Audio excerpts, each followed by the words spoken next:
SBI clerk pre set 10। एक बार direction पढ़ लेते हैं फॉर क्वेश्चन 1 to 7।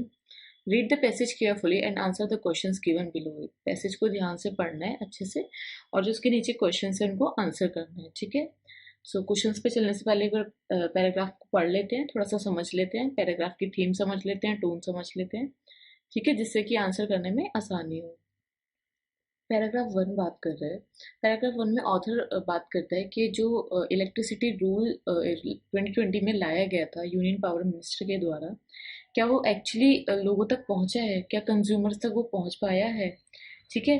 क्योंकि जो रूल है इसको 2 साल डिक्लेयर किए हुए हो चुके हैं ऑलरेडी, 2 साल का टाइम गवर्नमेंट को मिल चुका है, ठीक है। लेकिन अभी भी कुछ स्टेट्स ऐसी हैं जो जिनको क्वालिटी सप्लाई नहीं मिल पा रही है, ठीक है। स्पेशली जो गांव के एरिया है या फिर छोटे इलेक्ट्रिसिटी कंज्यूमर्स है, वहां तक अभी भी क्वालिटी सप्लाई नहीं हो पा रही है।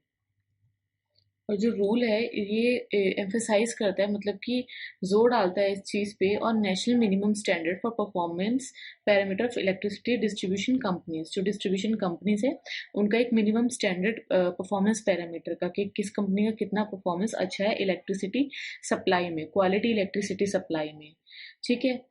एंड और ये जो है बार बार इस चीज़ को रिपीट करते रहते हैं कि कंज्यूमर्स को जो है कंपनसेट किया जाए ऑटोमेटिकली, ठीक है। But will this rule really lead to better supply quality?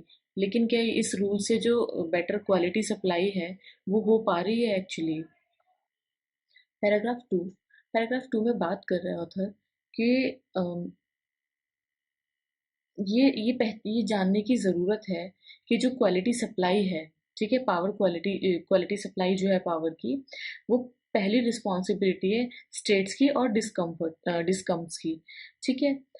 इसी तरीके से प्रोविजंस हैं काफ़ी स्टेट इलेक्ट्रिसिटी रेगुलेटरी कमीशंस द्वारा, और जो प्रोविजंस है वो ऑलरेडी एग्जिस्ट करते हैं, वो ऑलरेडी हैं स्टैंडर्ड ऑफ परफॉर्मेंस रेगुलेशंस में, ठीक है।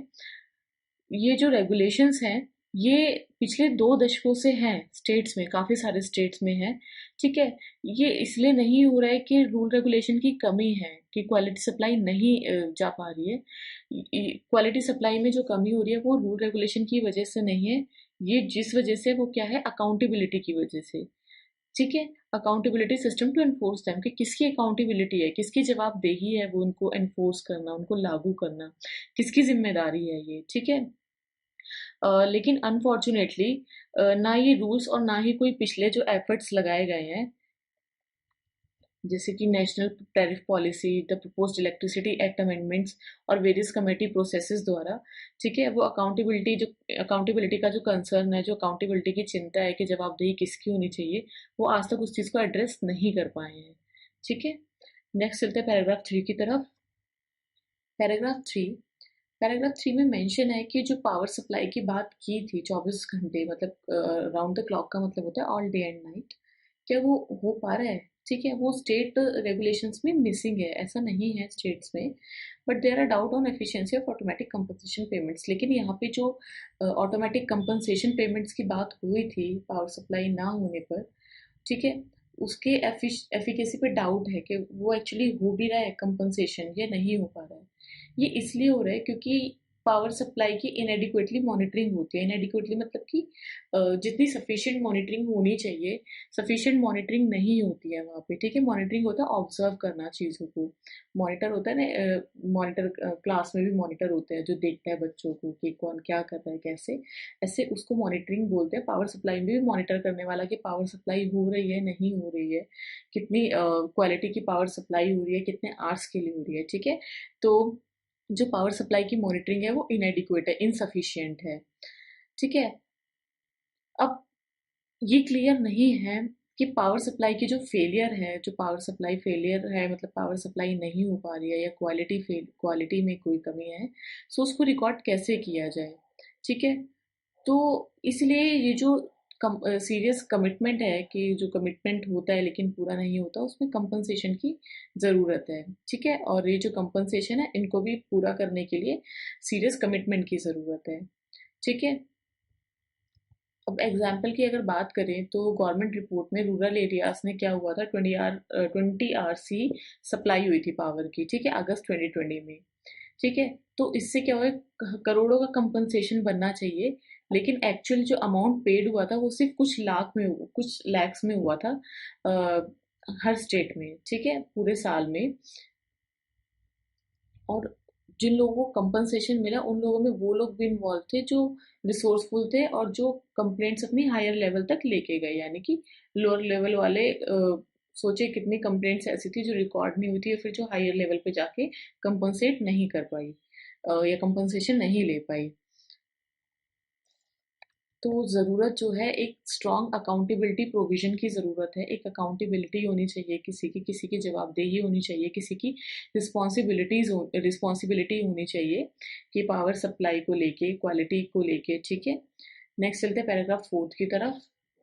इन लास्ट पैराग्राफ बात हो रही है कि जो रूल्स हैं जो बनाए गए हैं उनसे क्या होता है, जो स्टेट्स के ऑलरेडी बने हुए प्रोग्रेसिव मैकेनिज्म है वो कहीं ना कहीं फीके पड़ जाते हैं, कम पड़ जाते हैं, मतलब कि, या फिर खत्म हो जाते हैं, ठीक है।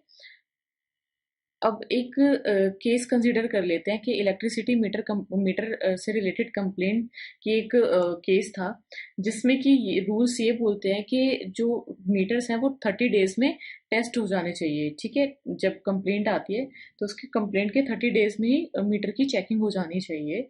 लेकिन जो रेगुलेशंस पब्लिश्ड हुए थे 2004, 2004, 2007, 2012 में आंध्र प्रदेश, बिहार और मध्य प्रदेश में, वो ये कहते हैं कि टेस्टिंग कितने दिनों में हो जानी है चाहिए, 7 डेज में। तो यानी कि जो स्टेट्स के प्रोविजंस है, जो स्टेट का मैकेनिज्म है, वो कहता है कि अगर मीटर की कोई भी कंप्लेंट है तो वो 7 डेज में रिजॉल्व हो जानी चाहिए। लेकिन जो हमारे रूल्स आए हैं वो ये बोलते हैं कि जो टेस्टिंग है वो 30 डेज में होनी चाहिए, यानी कि और टाइम का गैप बढ़ गया, ठीक है, ठीक है। एंड लास्ट एक जो फॉरम है, कंज्यूमर ग्रीवेंस रिड्रेसल फॉरम, बोला जाता है कि जो फॉरम है ये इसका हेड कौन होना चाहिए, रूल्स के अकॉर्डिंग जो सीनियर ऑफिसर है कंपनी के वो ही उनके हेड होने चाहिए। तो इस प्रोविजन से क्या होगा, इस प्रोविजन से जो जो केसेस हैं जो कंज्यूमर के फेवर में हैं वो कम होते जाएंगे, और जो एक क्रेडिटिबिलिटी है, जो एक विश्वास है, विश्वसनीयता है, वो कम होती जाएगी, ठीक है। सो हमने देख लिया एक बार पैराग्राफ से गो थ्रू करके कि पावर सप्लाई के बारे में बात हो रही है, उससे रिलेटेड प्रॉब्लम्स के बारे में बात हो रही है, ठीक है। सो अब चलते हैं क्वेश्चंस की तरफ। Question number one, in the first paragraph, which of the following statements does the author wants to convey? पहले पैराग्राफ में ऑथर क्या कन्वे करना चाहता है, ठीक है। So option A, it is not impossible to achieve the target of universal electricity within 2 years only. ये possible है, मतलब कि ये इम्पॉसिबल नहीं है, इसका मतलब पॉसिबल है टू अचीव द टारगेट को अचीव करना ऑफ यूनिवर्सल इलेक्ट्रिसिटी, यानी कि सबको इलेक्ट्रिसिटी देना विद इन 2 years ओनली, सिर्फ 2 सालों में ही इलेक्ट्रिसिटी देना पॉसिबल है, ठीक है। सो ऑप्शन ए हमारा बिल्कुल इनकरेक्ट है, क्योंकि ऐसा कोई भी मैसेज हमें फर्स्ट पैराग्राफ से मिल नहीं रहा, ठीक है, कि 2 सालों में ही देना पॉसिबल है इलेक्ट्रिसिटी, ठीक है। Option B, consumer protection rules are not able to guarantee the quality of power supply, ठीक है, कि कंज्यूमर प्रोटेक्शन रूल्स जो बनाए गए हैं वो पावर सप्लाई को गारंटी नहीं कर रहे हैं, मतलब कि पावर सप्लाई प्रॉपर नहीं मिल पा रही है लोगों को रूल्स बनने के बावजूद, ठीक है। सो ऑप्शन बी जो है हमारा बिल्कुल करेक्ट है with reference to first paragraph. एक बार देखते हैं first paragraph. In first paragraph, this was the claim of Union Power Minister as the Electricity Rules 2020 was promulgated in December, almost 2 years since the declaration of universal electrification.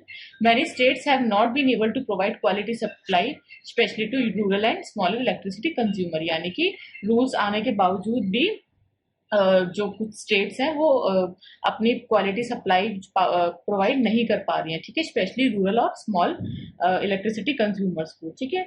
So with reference to these lines we can say that option B is correct choice, right, option B is correct choice. And the only urban areas are eligible for right to consumer benefits, ऐसा कुछ भी mention नहीं है कि सिर्फ urban area के लिए ही वो रूल्स हैं, ठीक है।